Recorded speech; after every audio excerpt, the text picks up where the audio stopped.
Hello guys, adults, welcome back to Honey Badger 3D Print and Paint.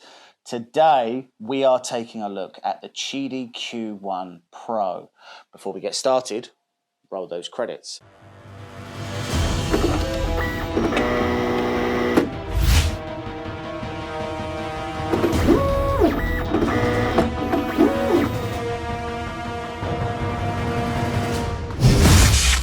So, the Qidi, or the Qidi Q1 Pro. This is the entry-level machine that Qidi have brought out on the market.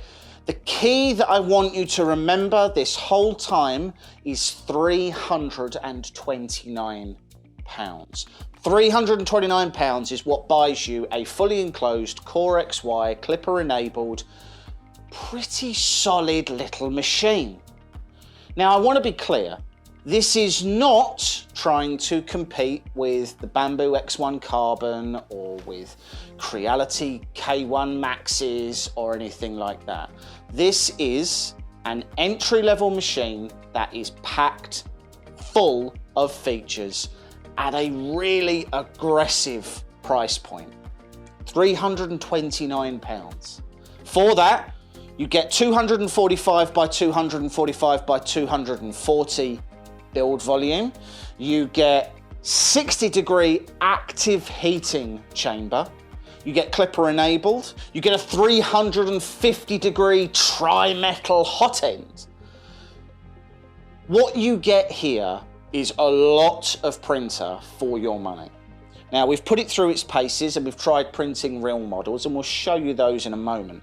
This produces really quite consistent results. £325. That's what you need to remember. That's why we're looking at plastic front panels, plastic top panels. It's why we're not looking at an AMS right now.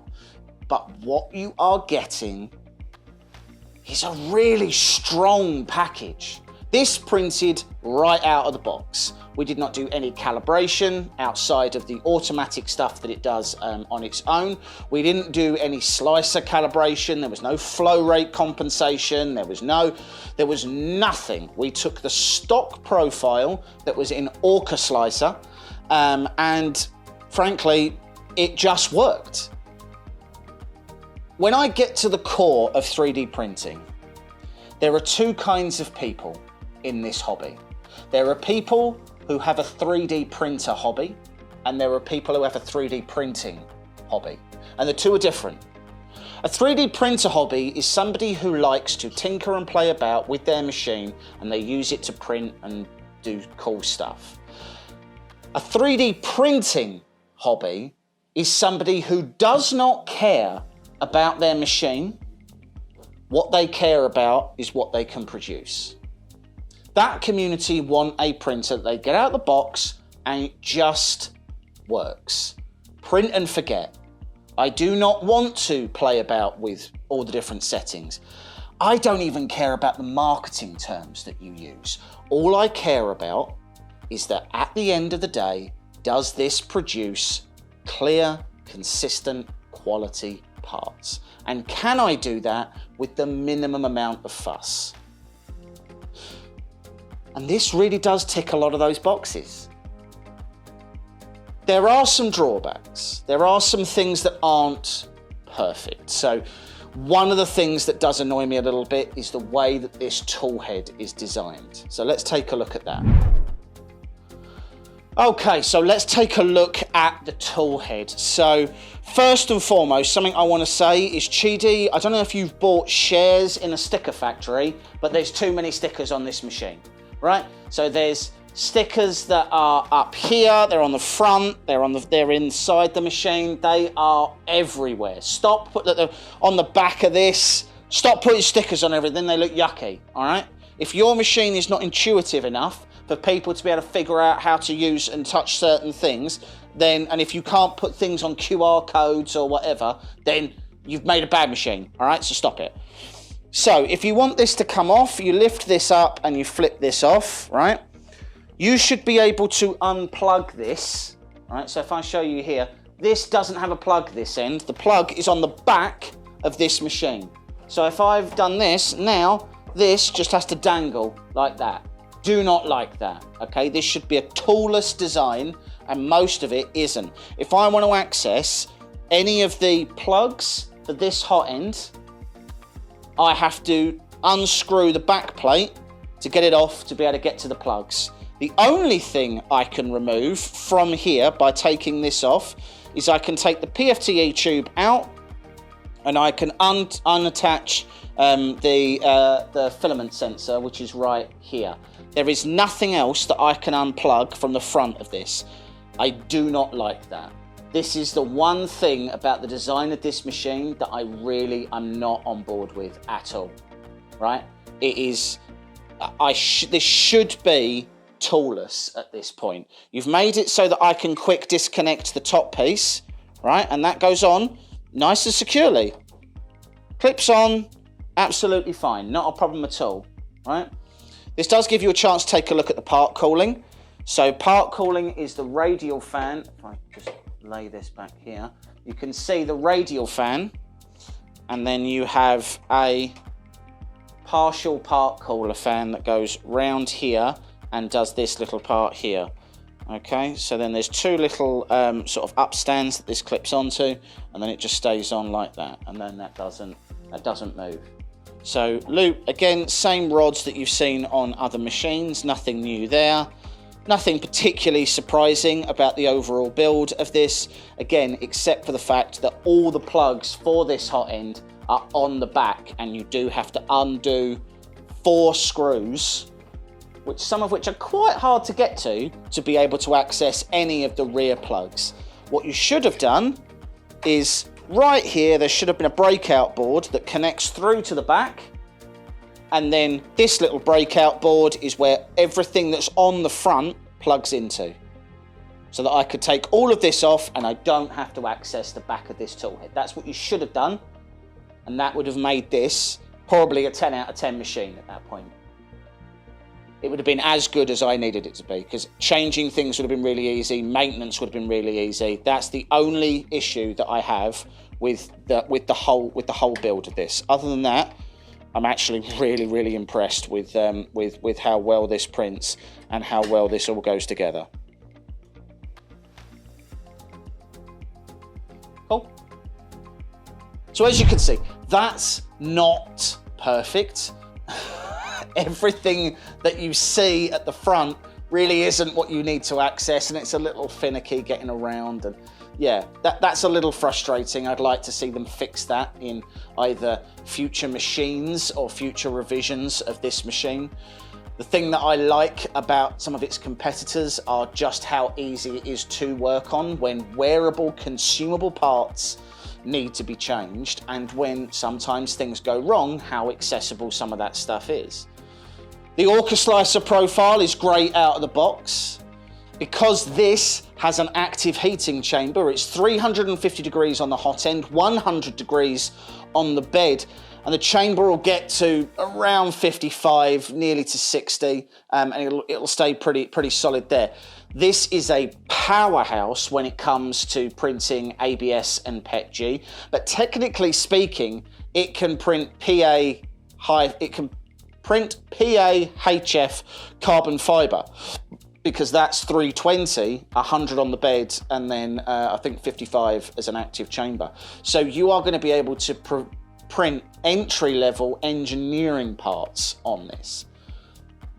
The build volume is pretty standard for its price point. Okay, this is not a Voron. This is not a K1 Max, because this isn't £1,000, £2,000, £3,000, whatever it is you're spending on those machines to get them larger. What this is an excellent benchtop prototyping grade machine.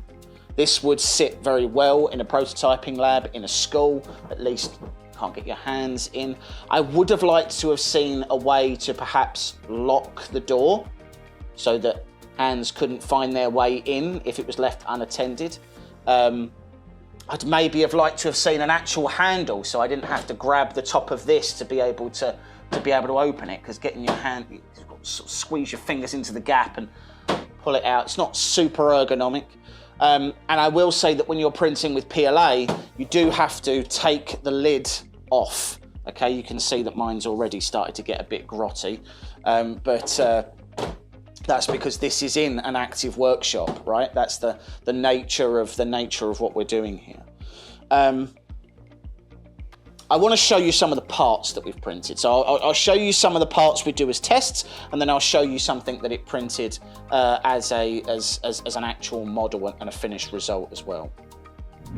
Right, so let's start with vase mode. So this is in Sunlu's black PLA, and you can see first layers are really quite nice there. I will say there's like a residue transfer, and I've not put any glue on this, so I'm not really sure if that's from factory or what that is, but the layer lines here are so consistent, it's unreal.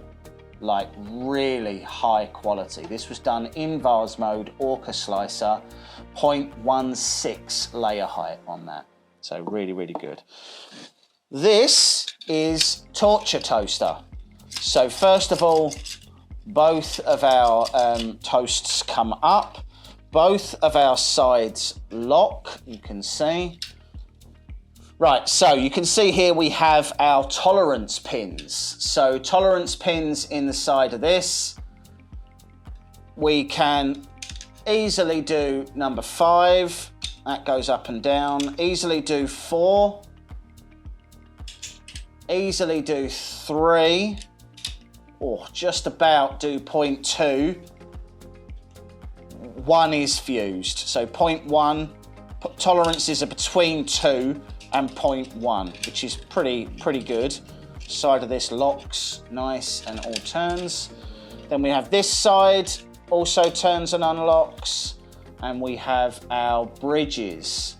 So you can see here, all of our bridges came out really quite nicely.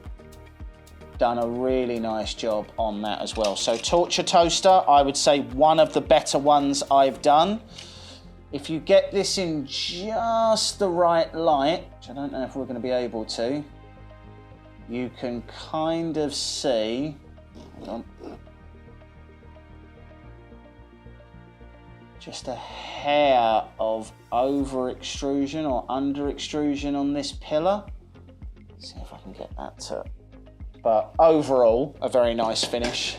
Then we have the 3D print test.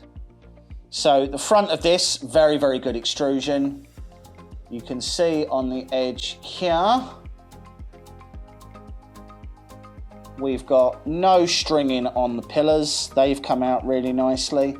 All of our bridging and everything's gone really well. Overhang test. So we are good up to 60 degrees on the short, and I'd say we're good up to 70 degrees on the long. So part cooling and everything on this is really, really quite nice. So I just want to show you how we did this guy as well. So just to be clear, coat and legs on this model are done on the Qidi. The coat comes in 2 parts at the back. The top piece was done in resin. And the trousers were all FDM. This has come out really, really nicely. Just see if we can, there we go. Really nicely. Slight join line between the two, but that's because we're going from FDM to resin and they don't play well with each other when it comes to joins. But I'm really happy with the overall quality of this. All the base was done, that was in 4 parts. Can't see the join lines on that because that was all covered in sand. And then all of the fence panel there was done on the Qidi as well. You can see that comes in 2 parts, in 2 parts there.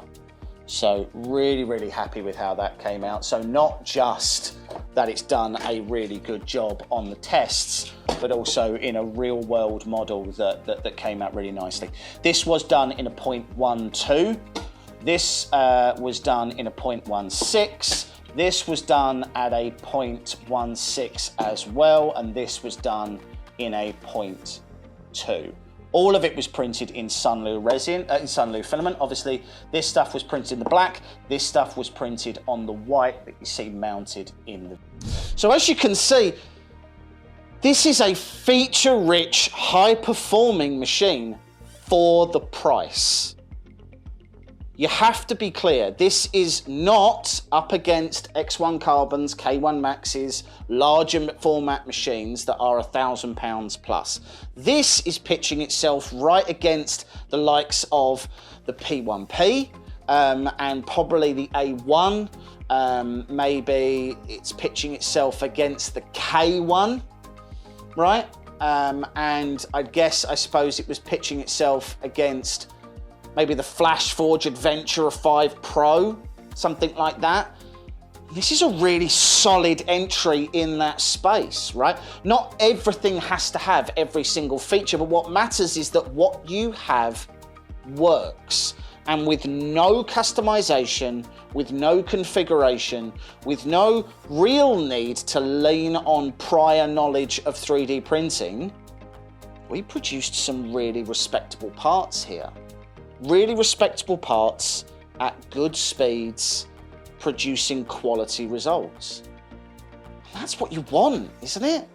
That's the point of this hobby. The point of this hobby is not that it's super tinkerable, or that you can do loads of upgrades, or that everything has to, print in 400 by 400 beds and everything else. It is a machine that just does what it says on the tin. And I think that that's probably enough, right? For £325, like that's enough. That's all my expectations are, that I get it out and it works, and that it's got loads of media buzzwords like it's Core XY and it's direct drive and it's got a filament run out sensor and all that sort of stuff, all of which this does have. All I care about is that the printer does the job. And this does. The Clipper version that's on it is a little slow. The UI is a little clunky, right? I feel like they could have maybe done a slightly better job with that. Right, so this is the UI. So you can see here that we've got all the normal readouts. This is your sort of light on and off. You can go here, you can do all of your load, unload, set everything. You can change all the Z offset and stuff. We haven't touched any of ours. This is how you load your filament. These are the files that have come over. So local is when you upload directly from Orca Slicer. USB, there is a slot at the back that you can use. We haven't used the USB. And then you've got all of your normal settings here. So auto bed leveling, input shaper, calibrate the platform, and then these are all of your system settings, updates, and all of that good stuff, network settings and all that good jazz, after sales support, all your languages and everything there. So nice and simple. I will say that I do hate the filament holder, and I want to be clear, this is an unfair judgment on the part of Qidi. I don't like the filament holder because of how my workspace works, right? One of the reasons I do love my X1 Carbon is the AMS on top means that I can load my filament in and it just goes down into the machine, and that's super easy to use. This, obviously it being on the side, does mean that it's a little bit more of a pain when it means I can't stack machines next to it. But to be clear, the K1 Max mounts it right on the back, meaning I could stack machines next to each other, but then I have to lean over the machine, and I hate that as well. So I guess where I'm getting to is what I really want is a top-loading filament spool. I want the filament to be right here all the time, or I want an AMS on top to mean that I can access my machine from the front without having to lean out, get around the back and try and tilt it forwards and pivot it round and everything. I would like to have seen that. But that being said, that's a me issue, right? That's how my workspace is laid out. This is still very accessible, right? Very easy to load in, very easy to load it into the tool head. I'd like the tool head to be a little bit easier to work on. I don't know why you'd put all the things that I might need to access and change at the back of the tool head. That seems a bit weird. But outside of that, pretty minor things to actually have to be concerned about. It's very easy to change the nozzle. It's very easy to use. It's very easy to load if you've got your workspace set up in a way that will work with this. And it does produce the results. Like, I can't really hugely fault the machine. Has a removable build plate. That build plate is spring steel. I challenge that you could pretty easily get other bed surfaces for it as well if you wanted to. I'm using the textured version. That has very good grip. I didn't get any warpage, I didn't get any shifting, I didn't get any layer shift on this. It's printing at a pretty respectable speed. Everything here was printed at 90 millimeters a second, and I sort of did that because I was going down to quite a low layer height on his trousers and stuff. What else is there really to say? It is a little loud if you have the top cover off, which if you're printing in PLA, you do have to have the top cover off. I feel like that's the same for all machines, that you can't really print PLA in an enclosed space because it just gets so hot in there that the material softens, and then you get a lot of, you get clogging issues. But other than that, can't really fault it.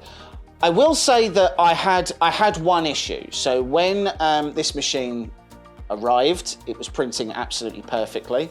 After it being in the workshop for around 2 months, which is when we made this video originally, unfortunately that was deleted as part of the hack, hence we're having to remake it. We had a tool head die. The nozzle, the thermistor died. We have a rule on the channel, which is that if stuff breaks, A, we tell you that it's broken, but B, we do not go through our rep to get that repaired, right? We don't go through our media contact unless the machine is pre-release, right? We go through the regular help desk because stuff will go wrong on your printer. It will. And that's okay, as long as they do a good job at trying to fix it. A consistent complaint of a lot of brands out there, just to name a few, but Creality, Bambu, and Mingda, is that their customer support is not good, right? They're very popular machines. They're very worried about fraud. They're very worried about people trying to get stuff for free when they don't necessarily need it. There's a lot of pictures that are needed, a lot of evidence and everything else. I went on to Qidi's support, raised a ticket through completely normal means, just like any other consumer would. I did not have proof of purchase because I didn't buy the machine. Qidi sent it to us. I did have to send them a picture of the broken thermistor where the wire had snapped, and I showed them the readout being as it was. And after that, they just sent me out a whole new hot end. They didn't even just send me a new thermistor, they sent me a new nozzle, heat break, heat cartridge, thermistor, and sock, the lot. Changed it out, worked perfectly since that point. I don't know how the thermistor broke. I don't know whether or not I did it, possible. Whether it caught on a print during a print. It did fail partway through a print that it was doing. Possible. I may have, whilst I was trying to I took the tool head apart when I did the original video. I may not have put everything back together the way I was supposed to. Possible. But regardless, they fixed it. The help desk were incredibly helpful. They asked for a singular photograph of the damaged part. They saw the part, identified it, and I think I had it within like 72 hours, about 3 days. Can't really complain about that, to be honest with you. They really were really good. I was really impressed with that. And that's also something that's really important, right? When it's new users, they don't want to have an engineering degree to be able to fix something that may just break, right? Stuff breaks, it happens. So it was really nice to see that they also had that nailed down, like really, really good customer support. So I was impressed with that as well. So let's give this the Honey Badger score. I am going to give this a solid 9 out of 10. The parts that it produces are fantastic. I just wish the tool head was a little bit easier to print on, and I do wish that there was an option to orientate this spool holder a different way. I wish that I could have it so that it was up here, and that would make it more accessible for me in my workspace. Feels like both of those things are usability things that if you were engineering this in a completely clean space, where you can access the machine from all sides, they're not even things that you would necessarily think about as usability stuff that you need to try and build in. But if you're a user, an end user trying to get this stuff working, feel like you would be like, okay, yeah, I get the issue, I get the point, I get why you might not want, why you might not be able to get behind the machine to be able to, access everything, and why you've got to sort of lean in and tip yourself around and things. But this thing does work out of the box. Like there's no extra finning about. There's no, I'm pretty impressed for the price, for £325. The price is really good. I'm really impressed with the results that it's producing, the features that it has. The auto bed leveling sensor works absolutely exactly as it should. The filament sensor works exactly as it should. It also has filament tangle detection. Sort of back here, there's like a pressure sensor that if this gets tangled up and it pulls, it actually does detect it there. The filament runout sensor is in the tool head, right? So you won't know you've run out of filament until your filament is gone, right? Whereas normally there's sort of a filament sensor back in this corner, which means that you've got a little bit of filament that you can back out, and it's perhaps a little bit easier to change. But I really can't overly fault the machine. They have got a new machine that's come out, right? And I'm hoping that we can get our hands on that, because I feel like that's the next sort of big boy up. That's I think it's the 4 Plus, and that's again that is starting to compete at a semi-professional level.